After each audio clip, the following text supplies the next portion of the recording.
eu fui me deparando ao longo da minha carreira, uma carreira longa, com muitos resultados excelentes e muitos desafios também, muitos problemas, com essa questão dessa, vamos chamar de uma dualidade, né? O que que é aquilo de habilidade especialista da liderança e a habilidade comportamental da liderança. E fui trabalhando de várias formas com isso, fazendo uma série de cursos, uma série de terapias e entendimentos. E tendo resultados excelentes quando juntava as duas coisas. E parando para olhar, puxa, como é que eu vou agora fazer com que isso se torne replicável? Então, a primeira coisa, quando você pensa assim, puxa, eu quero criar um método, primeira coisa que ele precisa fazer, ele precisa ser replicável. As pessoas precisam aplicar e ele ter os mesmos resultados que você. Né? E eu comecei a pesquisar na metodologias, o que, que as pessoas que falam sobre isso no mercado, o que, que elas usam.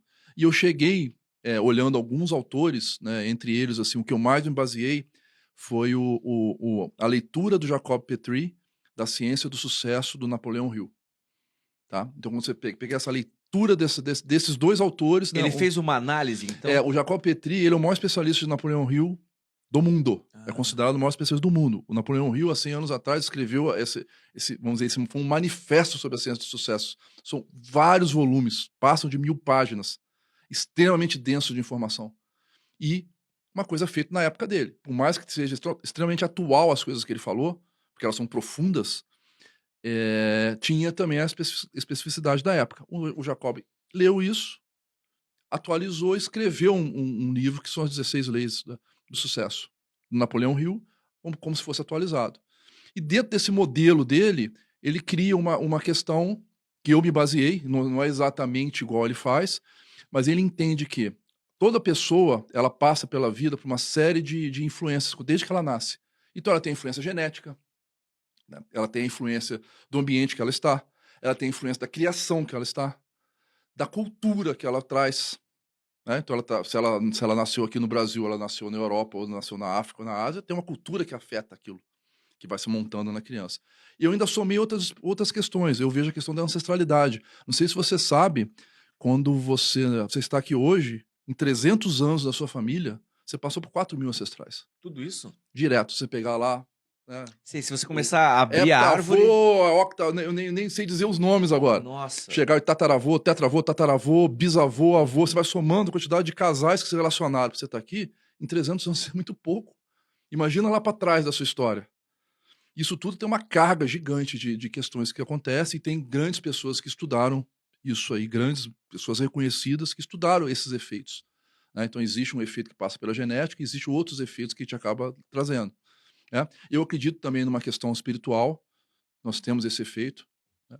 Então, quando você soma tudo isso e coloca para uma pessoa, ela vai montando uma série de questões dentro dela para ela sobreviver nesse mundo, sobreviver e ser ela mesma no mundo.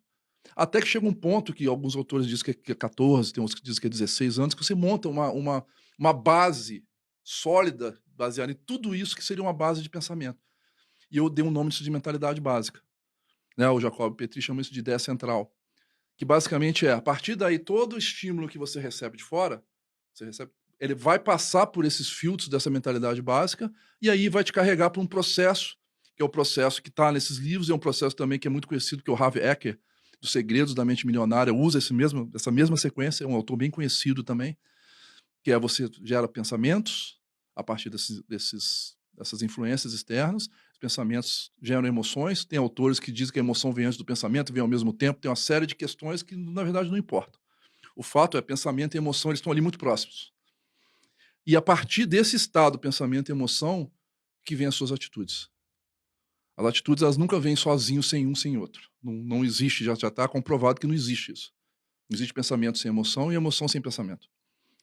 E as atitudes é que te dão resultado.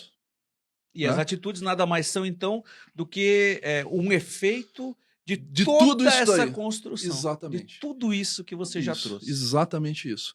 Então, por isso que eu falei, né, de forma mais, vamos dizer, mais superficial em outro podcast, mas nesse eu estou dizendo, o comportamento, olha só o que vem antes dele. E geralmente, quando você fala das atitudes da liderança, você está listando comportamentos. Então você faz uma lista de comportamentos. E são todos corretos. Mas para você conseguir fazer esse comportamento ali, olha o que vem para trás dele. Né? E no final, o comportamento que é o que é visto, é o que você se interage com as pessoas, interage com os liderados pelo comportamento, e é isso que vai te causar os resultados que vão ser bons ou ruins, né? Então, olhando para esse método, para esse modelo, vamos chamar do modelo, né? É sempre pensando, modelo é uma forma que a gente tenta de explicar a realidade. Ele nunca é perfeito, não existe perfeição. Vão surgir vários outros modelos, a ciência evolui muito, graças a Deus, e ela muda ao longo do tempo. Mas isso hoje é bastante robusto, sabe? Tem resultados muito robustos em cima disso. Eu comecei a pensar, puxa, o que a gente pode fazer para mexer nesses comportamentos? Então tem um comportamento que vai para lá, um vai para cá, que precisa mexer. O que a gente pode fazer? Aí eu comecei a elencar uma forma de tratar essas questões dentro da mentalidade básica, para ajudar as pessoas a serem mais e poderem ter os comportamentos mais adequados para serem excelentes líderes.